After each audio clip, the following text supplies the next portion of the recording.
लगातार अब हम लोगों का प्रयास यही है कि उसके वातावरण बनाया जाए, क्योंकि मध्य प्रदेश और महाराष्ट्र से जुड़ा हुआ है, तो ये उनका ट्रांजिट रूट भी पड़ता है, तो आते जाते रहते हैं। हो सकता है कि यहाँ के बाग वहाँ, वहाँ के बाग यहाँ, तो आते रहते हैं। आपने देखा कि जिस प्रकार से ये महाराष्ट्र के बाग तो यहाँ तक के डोंडी लोहारा तक के आ गए थे, और इधर तो अचानक मार्ग की तरफ कमरदा होते अचानक मार्ग की तरफ चले भी जाते हैं बाग। लगातार प्रयास तो ही हो रहा है। और हमने मध्य प्रदेश और महाराष्ट्र गवर्नमेंट को लिखा भी कि हमको बाग दे दें, और चीता तो बच नहीं पा रहा है। हास्यप्रद जवाब है सरकार की तरफ से। हर मामले में सही जवाब न देकर के भटकाने का जो प्रयास करते हैं वही बाघों के मामले में भी कर रहे हैं। तो छत्तीसगढ़ में इंसान कीड़े मकोड़े की तरह मर रहे हैं, तो बाघों का कम होना भी लाजमी है, क्योंकि ये सरकार असंवेदनशील सरकार है जो हर व्यक्ति का, वन्य जीवों का पैसा खाना जानती है, घोटाला करना जानती है। इसीलिए यहाँ पर कोई रहना नहीं चाहता।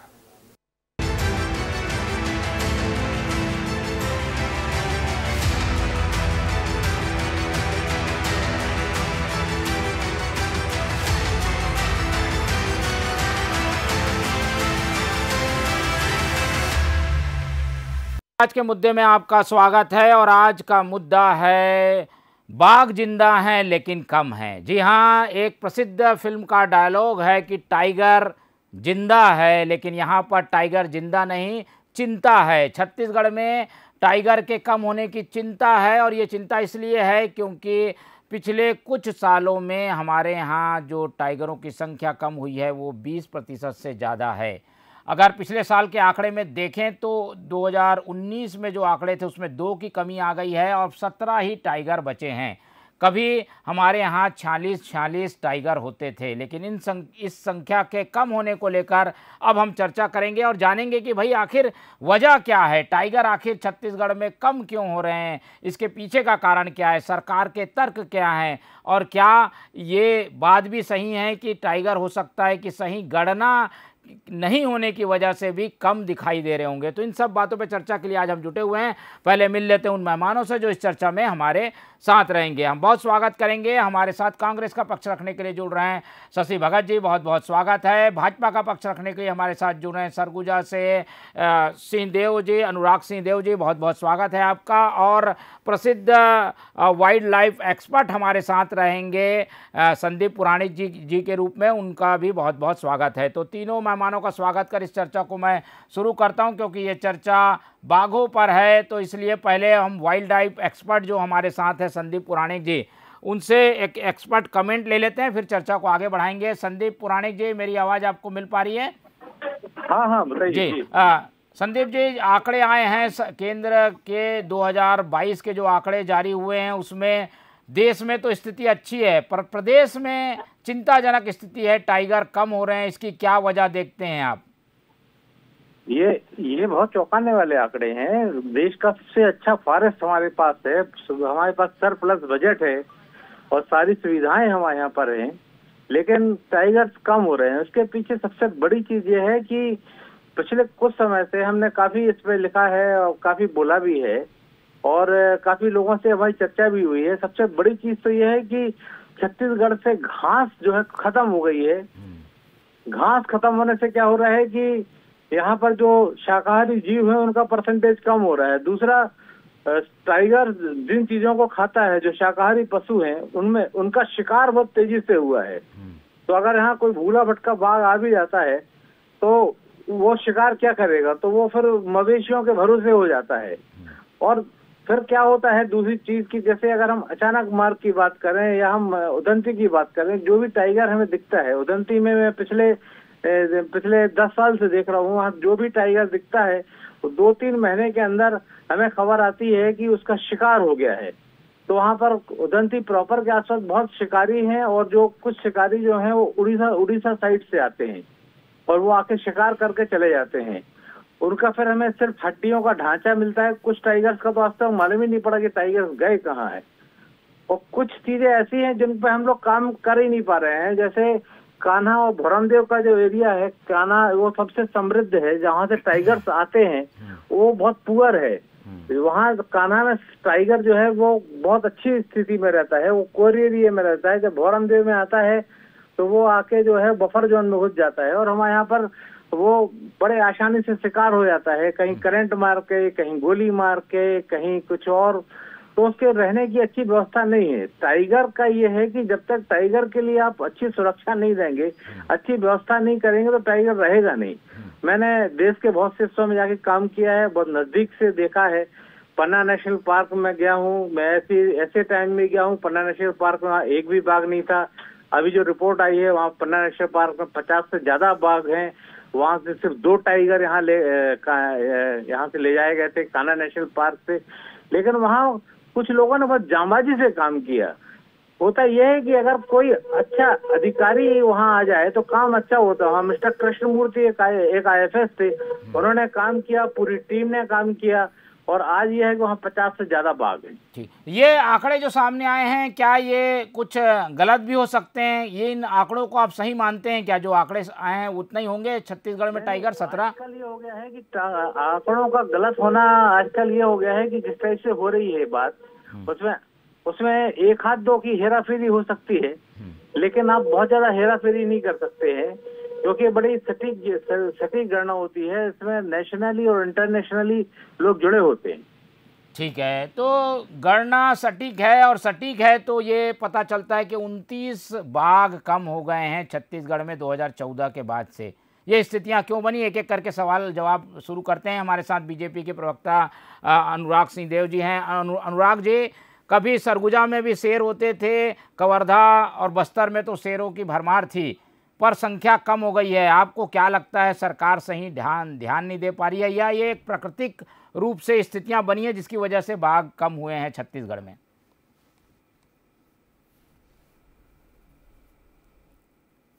संदीप जी ने बहुत अच्छी तरह कि वास्तव में छत्तीसगढ़ जंगलों में के रूप में समृद्ध में रहेगा तो कहाँ रहेगा। और इसलिए यदि राष्ट्रीय स्तर पर आंकड़े आ रहे हैं कि पूरे दुनिया देश में बाघ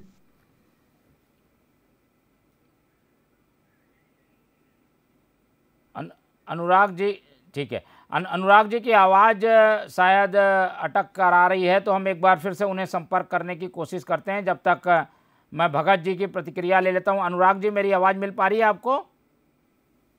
मुझे लगता है जी जी, ठीक है, अब आ रही है आवाज़। मिल रही है जी जी। मुझे लगता है कि स्वाभाविक चिंता सब प्रगति प्रेरित की और छत्तीसगढ़वासियों की इसको चिंता होनी चाहिए। दूसरी बात यह है कि मुख्यमंत्री जी का बयान में सुन रहा था अभी।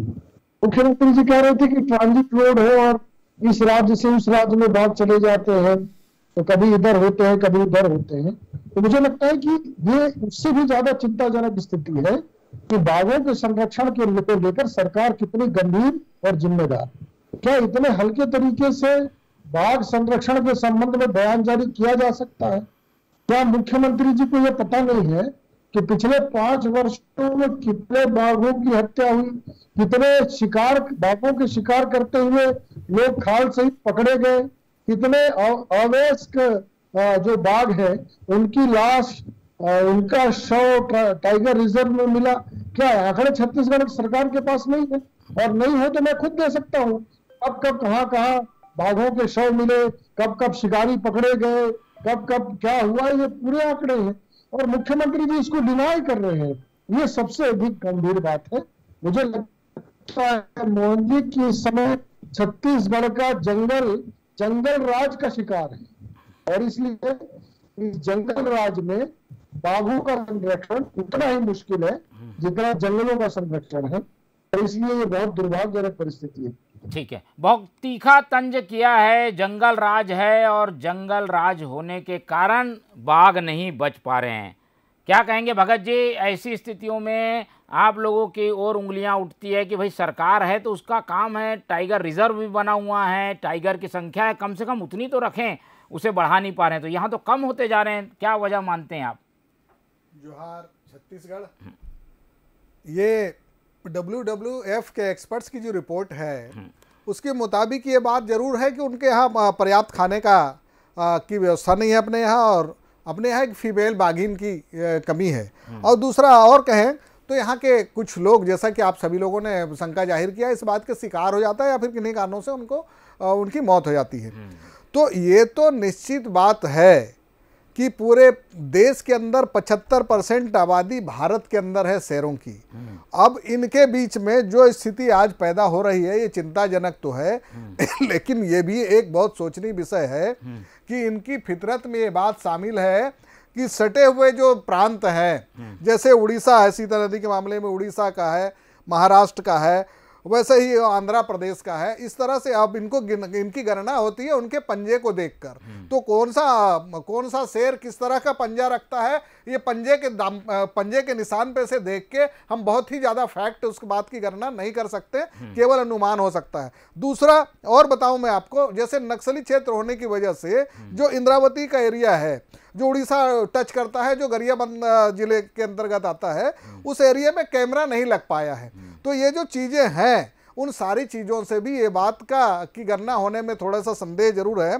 और मैं एक बात बता दूं, हमारे आदरणीय भाई साहब अनुराग जी भारतीय जनता पार्टी के प्रवक्ता साथी ने कहा, ये निश्चित ही बात है कि 2014 और 2018 के बीच में 2014 में जब 46 था तो एकाएक 2018 में 19 हो गया। ये तो चिंता की बात है। तोहमत लगाना आसान बात है, मगर हमारे देश के अंदर वन्य संरक्षण के लिए जो कार्यक्रम चल रहे हैं वो वाकई बढ़ाना चाहिए, उसमें अच्छा होना चाहिए। लेकिन भारतीय जनता पार्टी के दौर में निश्चित रूप से 46 से 19 की तरफ उत्तरोत्तर घटती संख्या में आया हुआ है, जो 22 तक आते आते 17 हो गया। ये सभी की सामूहिक जिम्मेदारी है कि इस बात को बढ़ाया जाए। मैं एक बात और बता दूं आपको, ये जो जलवायु के हिसाब से भी बहुत सारी चीजें रहने बसने की व्यवस्था अपनी बनाती है, जैसे साइबेरियन पक्षी हो गए, जैसे हाथी का हो गया, जैसे सांप का हो गया।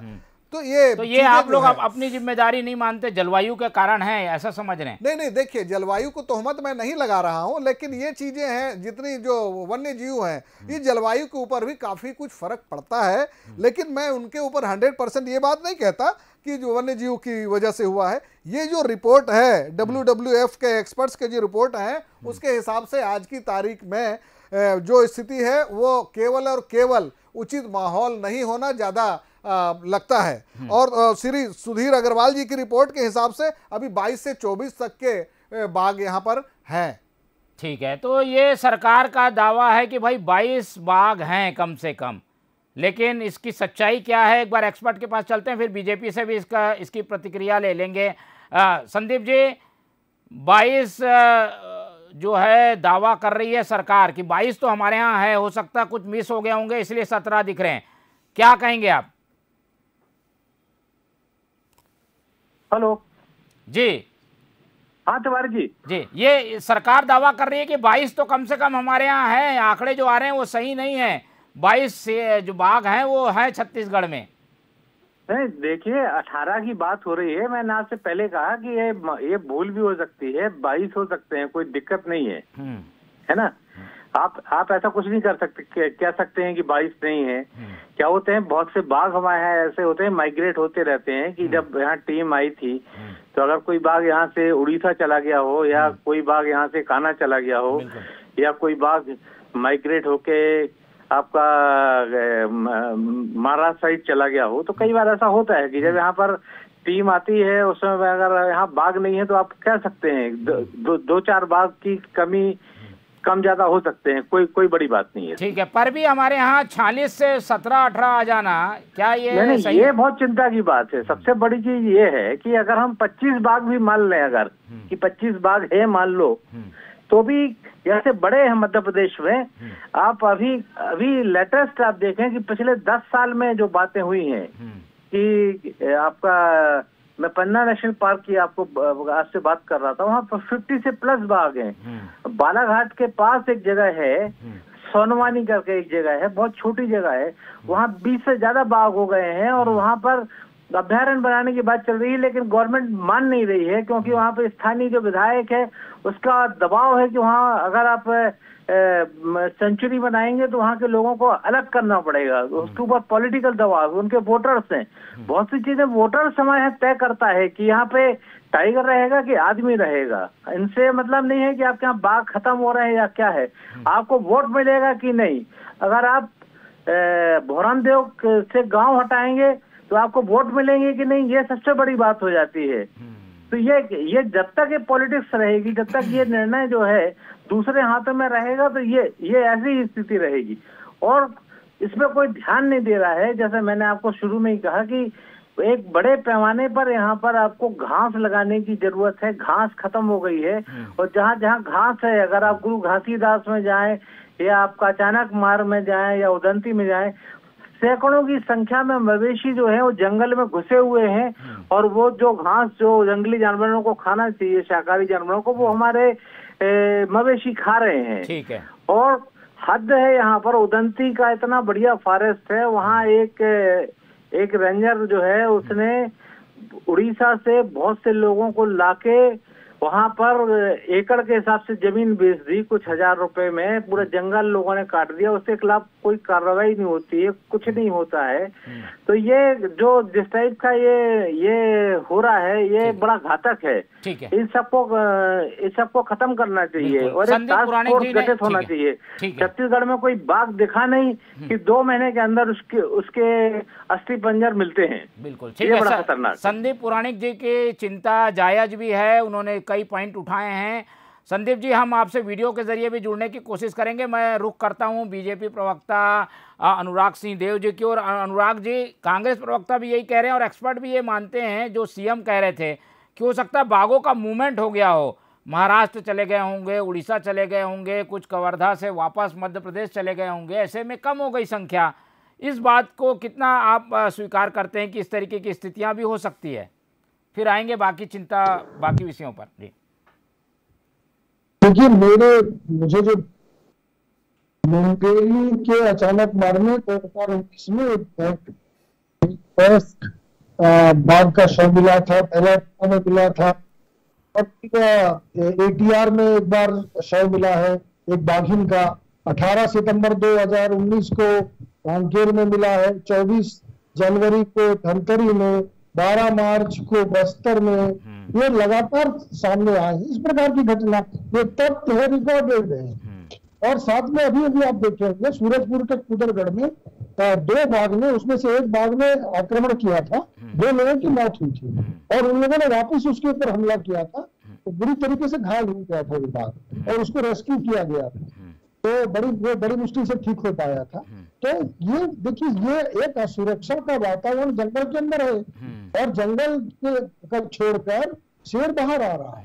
और मैं बजट देख रहा था कि पिछले 3 साल में शेर के संरक्षण पर कितना पैसा खर्चा किया गया बाघों के ऊपर, तो 184 करोड़ का आंकड़ा है। अब 19 बाघ के संरक्षण में वन विभाग ने 184 करोड़ रुपए खर्च किए, तो ये 184 करोड़ रुपए कहाँ खर्च हो गए, किसके ऊपर खर्च हो गए, क्या वातावरण बना है? तो ये सारी जिम्मेदारी निश्चित रूप से छत्तीसगढ़ सरकार की, वन अमले की है और उनको इस पर व्यापक चिंता रखनी चाहिए। ये भ्रष्टाचार और एक तरीके से अराजकता का मामला है। ठीक है, जायज सवाल है। मैं जवाब ले लेता हूँ भगत जी से। भगत जी, खर्च पूरा हो रहा है लेकिन संख्या कम हो रही है, और दूसरी बात ये कि शिकार को रोकना आपकी जिम्मेदारी है। चलिए, जलवायु परिवर्तन हो गया, खाने की समस्या है, घास कम हो गई, बाघिन नहीं है, ये सब समस्याओं के बावजूद शिकार के आंकड़े हैं, खाल बरामद हो रही है, इसके लिए तो सरकार अपने आप को जिम्मेदार मानेगी। नहीं, बिल्कुल इस बात को मैं मानते हुए एक बात चलता हूं कि सरकार ने समय समय पर फॉरेस्ट के साथियों ने उस पर बिल्कुल कार्रवाई किया है। जैसा कि गरियाबंद के इलाके में मिला था, नारायणपुर के इलाके में मिला था, निश्चित रूप से उस पर कार्रवाई हुई है। मैं आगे एक बात और कहना चाहता हूं कि यहाँ पर सरकारी वन अमले की कमी है, इस पर भी भर्ती होने के लिए प्रोसेस में अभी चल रहा है, उस पर भी भर्ती हो जाएगी और आगे अच्छा रहेगा। रहा सवाल भ्रष्टाचार का, तो एक बात मैं बताऊं, हमारे देश के अंदर जहां से चीता लाया गया और उसको एक राष्ट्रीय मुद्दा बनाया गया कि चीता इतने लेके आ गए, बांध के ले गए। अब एक शोहरत करने के लिए हमारे देश के पीएम ने कहा कि हमने इतने चीते लाए, फलाना कर लिया, हमने कर दिया, लेकिन उनमें से 8 जब चीते मर गए तो उनके विषय में किसी को सुध नहीं है। इस तरह की बात हमारे देश के अंदर ये बात भी उठनी चाहिए, उसकी समीक्षा होनी चाहिए। और उनने ये बात कहा कि कौन सा एलर्जी हो गया, कुछ तो भी इंस्ट्रूमेंट उसमें लगा दिए थे, उसमें एलर्जी हो गया। तो ये सारी जो चीजें हैं, सभी चीजों को समान रूप से देख के आगे हमको बढ़ने की जरूरत है, न कि किसी पे तोहमत लगाने की जरूरत है। अभी अभी आपने, हमारे साथी ने बिल्कुल कहा, फॉरेस्ट के श्री संदीप जी ने, कि वहां पर किसी ने इंक्रोचमेंट कराया करके। मैं उसमें ये बात कहता हूं कि लगभग 73 परिवार के लोगों ने उसमें बेजा कब्जा किया था, उसको उसने खाली करवाया और प्रशासन ने भी उसको खाली करवाया। सरकार के नुमाइंदे ये कह के बोले हैं कि भाई इसमें किसी तरह का अतिक्रमण इसलिए नहीं होना चाहिए कि उदंती का क्षेत्र है, अभ्यारण्य इसमें संरक्षित है। ठीक है, ये इसलिए उस संरक्षण की तरफ अनुराग जी, आप लोगों ने बाघों का सवाल पूछा, ये चीते का सवाल पूछ रहे हैं। दोनों साइड से जीव तो मर रहे हैं, इधर चीते, ये इधर बाघ, इस तरीके के जवाब आ रहे हैं सामने। देखिए मोहन जी, एक तो माननीय मोदी जी के प्रयास को एक विलुप्त जो चीता प्रजाति थी उसके संरक्षण को लेकर एक बड़ा प्रयास किया मोदी जी के द्वारा। उस प्रयास को इससे तुलना न करें, ये लापरवाही है। जो है हमारे पास, उसका शिकार हो जाता है, उसकी हत्या हो जाती है, उसमें भ्रष्टाचार हो जा रहा है। प्रश्न ये है, वो तो मोदी जी ने संरक्षण के लिए यहाँ पर विलुप्त जितने लोग रहे हैं शेर, उनके राजा और महाराजा रहे हैं, राजा और महाराजाओं ने शिकार करके उसको खात्मा कर दिया और आज ये लुप्त प्राय स्थिति पैदा हुई है। आज ये लुप्त प्राय स्थिति पैदा इसलिए हुई है शेरों की, ये इनकी कहे कि ये राजा और महाराजाओं का शिकार किया हुआ है। आज भाई साहब ये संरक्षित करने के लिए जरूरत इसलिए पड़ी है। रहा सवाल उसको राष्ट्रीय मुद्दा बना देते हैं। तो हम तो ये बात भी कहते हैं कि कम से कम वो जो मर रहा है उसको भी राष्ट्रीय मुद्दे की तरह उसको बोलिए। हम तो आपकी सभी बातों का हम सम्मान करते हैं, लेकिन एक चीज जरूर कहते हैं, आपको इस बात को भी स्वीकार करना पड़ेगा कि आपने चीता को लाकर सही तरह से संरक्षित नहीं किया, केवल देश का रुपया खर्च किया, देश की धनराशि का खर्च किया है। शेर को विलुप्त कर दिया। शेर का तो सिर्फ विलुप्त करने वाले अगर सबसे ज्यादा लोग अगर कोई है तो हमारे इस देश के राजा और महाराजाओं ने किया, उसमें गरीबों का कोई वो नहीं रहा। और गरीब लोगों को तो शेर और उसके नाम से आज भी विस्थापित होना पड़ता है। आज की तारीख में ये बात समझ आ चुकी है। और कांग्रेस सरकारों से पूछिए, सरकार की बात भारतीय जनता पार्टी की सरकार 2014 में थी, 46 से लेके केवल 19 हो गया, 2018 में 19 हो गया। सीधी बात यह है कि भारतीय जनता पार्टी के लोगों ने इसके संरक्षण के लिए बहुत अच्छा काम नहीं किया, ये बात तय है। 26 और 46 की बात ये तो कोई ऐसी बात नहीं रही, संरक्षित करने का समुचित प्रयास नहीं हुआ। ठीक है, दोनों प्रवक्ताओं के पास आएंगे। संदीप जी के साथ जुड़ने की हम लगातार कोशिश कर रहे हैं। संदीप जी, ये दावे कि भाई कुछ ऐसे जीव हैं जिनके संरक्षण के प्रयास होते हैं, पर प्राकृतिक भी कुछ चीज़ें हो जाती हैं जिसकी वजह से ये सारी चीज़ें सामने आती है। इस दावे में कितना दम है? इस तरीके के एक्सक्यूज़ को आप कैसे देखते हैं? क्या ये जायज़ है ऐसा बोलना? संदीप जी, संदीप जी आवाज़ मिल पा रही है? ठीक है, संदीप जी वीडियो से जुड़ रहे हैं। जब तक एक एक करके मैं जवाब ले लेता हूं। अनुराग जी, ये आप लोगों की भी सरकार रही है 15 साल और अब ये कांग्रेस की भी सरकार आई है। जो प्रयास होने चाहिए आप लोगों की सरकार की ओर से भी हुए होंगे, इनके में भी हुए हैं। कुछ चीज़ें हाथ में नहीं रहती जिन्हें कंट्रोल किया जा सकता है। आपका क्या सुझाव क्या है? अब चीज़ें हो गई हैं, सुझाव आप क्या चाहते हैं? सरकार को क्या सुझाव देंगे आप? देखिए मोहन जी, पिछले 2000 छत्तीसगढ़ राज्य अस्तित्व में आने के बाद 2003 से निरंतर 2018 तक भारतीय जनता पार्टी की सरकार ने बाढ़ संरक्षण पर लगातार निरंतर काम किया है, और यही कारण है कि हमने रिजर्व में सुविधाएं डेवलप की रिजर्व क्षेत्र में, और खास तौर पर रायपुर शहर के अंदर भी एक जंगल सफारी के रूप में वहां भी शेर लाकर वहां भी एक तरीके से उसको संरक्षित करने की का प्रयास किया था। अब ये अलग बात है कि 2019 में उनमें से 2 शेरों की मृत्यु हो गई थी, और उसके बाद उसकी जांच की गई, जिसमें कोई रिपोर्ट आज तक सरकार ने सार्वजनिक नहीं किया है। तो आप ये देखिए कि एक तरफ हमारा संरक्षण का प्रयास चल रहा था, एक तरफ उसको हम वृद्धि करने की कोशिश में लगे हुए थे, और ये वर्तमान परिदृश्य में ये स्पष्ट दिखाई दे रहा है कि ये सरकार लापरवाही करने पर आमादा है। और मुख्यमंत्री जी का बयान तो बहुत ही गैर लगा रहा था कि वो यहाँ से इस राज्य से उस राज्य पार्टी ने 40 भाग से आप 19 भाग कर दिया। उसने इतना प्रयास किया, उसने इतना प्रयास किया कि 2014 में 40 भाग थे, 2018 आते आते केवल 19 भाग बचे, 2019 भाग बचे, और उसके मारने वालों के जिम्मेदार लोग विस्थापित होकर चले गए, गरीब लोग, आदिवासी लोग, उन जंगलों को दे दिया उनने कि संरक्षित करो। और श्री भूपेश बघेल जी ने हमेशा से एक प्रयास किया है कि बाघ की समुचित व्यवस्था बाघ के लिए बने, उसके लिए उचित माहौल बने। अभी अचानक मार में अभी 2 शावक होने की जानकारी और प्राप्त हुई है, और गुरु घासीदास नेशनल पार्क में भी 2 से 3 शावक अभी आ रहे हैं। ये तो आप बाहर से ला रहे हैं ना, महाराष्ट्र मध्य प्रदेश से मांगी है, अभी बाघ आएंगे, लेकिन हमारे यहाँ जो संख्या कम हो गई उस पर बात तो होगी। देखिए अचानक मार तो हमारे छत्तीसगढ़ का है, और गुरु घासीदास नेशनल पार्क भी हमारे छत्तीसगढ़ का है, वहां के शावक की बात कर रहा हूं। और बाघिन लाने का जो प्रस्ताव हुआ बोर्ड में, एक बात बैठक में बात तय होकर रखी है कि 3 बाघिन लाने का प्रस्ताव एमपी बोर्ड के बात हुई है, वो प्रक्रिया आगे बढ़ रही है। शीघ्र ये बात छत्तीसगढ़ के लिए अच्छी बात होगी। ये लेमरू प्रोजेक्ट आज तक नहीं बना पाए, लेमरू प्रोजेक्ट में घालमेल कर रहे हैं, की बात भी शेर के साथ कर रहे हैं वो जी। हाथियों की बात जहां तक आप कर रहे हैं, मैं आपको स्पष्ट रूप से बता दूं, हाथियों में चढ़ने वाले लोग आज हाथियों की चिंता करने के लिए मोहताज हो रहे हैं, शेर का शिकार करने वाले लोग आज शेर की बात कर रहे हैं। ये हमारे लिए बहुत बड़ा दुर्भाग्य की बात है। आज किसके घरों में शेर की खाले आज पड़ी हुई है, आज किसके घरों में शेर की खाली पड़ी हुई है, जो वो उसके शोकेस में। ठीक है, संदीप जी से कमेंट ले लेते हैं, फाइनल कमेंट ले लेते हैं। संदीप जी, आरोप प्रत्यारोप में हम नहीं जा रहे हैं, हम ये चाह रहे हैं कि सरकार बेहतर करे। ठीक है भगत जी, इस आरोप प्रत्यारोप के बगैर हम ये बात करेंगे कि बचाया कैसे जाए, शेरों की संख्या बढ़ाई कैसे जाए। क्या बार बार ये उदाहरण जो आ रहा है, बाघिन हमारे यहाँ नहीं है छत्तीसगढ़ में, शायद इसलिए क्या बाघ भग जा रहे हैं, यही एक उपाय है क्या, बाघिन लाएं तो शेर आएगा। देखिए, सबसे पहले तो प्रयास ये, संदीप जी से पहले लेते हैं जी। संदीप जी, आवाज मिल रही है? देखिए तिवारी जी, सबसे बड़ी बात यह है, जी बोलिए।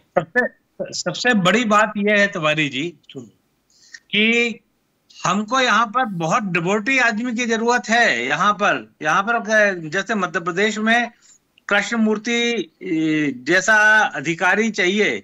अभी वर्तमान में जो पीसीसीएफ हैं, अग्रवाल साहब अच्छा काम कर रहे हैं, लेकिन उनके अधीनस्थ जो लोग हैं वो इस टाइप के चाहिए। क्योंकि मैंने देखा यहाँ पन्ना में जाके कि वहाँ की सुरक्षा व्यवस्था है बहुत चाक चौबंद है। वहां पर फॉरेस्ट के अधिकारियों को हथियार दिए गए हैं, उनको चलाने की वहां पर उनको उसकी अनुमति है। हमारे यहाँ 2010 से हथियार रखे हुए हैं जो उनको वन अधिकारियों को सुरक्षा के लिए थे, वो जंग खा रहे हैं। अभी मैं असम गया था, असम में स्थिति यह है कि वहां पर इतने खतरनाक अपराधी हैं, वो घुसते हैं काजीरंगा में, लेकिन असम का जो अधिकारी है, असम का डीएफओ है, रेंजर, वो AK-47 लेके घूमता है। यही हाल कर्नाटका में है। कर्नाटका में बाघ बड़े हैं, तो उसके पीछे लॉजिक ये है कि आपने चेक किया है वहां पर आपने जो शिकारी है उनके ऊपर आपने शिकंजा कसा है। आप यहाँ से अगर यहाँ चले जाएं उदंती में, आपको सैकड़ों लोग जो हैं आपको तीर कमान और आपका ये तमाम चीजें लेके घूमते हैं। आपका कोई भी उदंती में बाघ दिखता है, उसका 1.5-2 महीने बाद मालूम पड़ता है कि उसको मार दिया गया।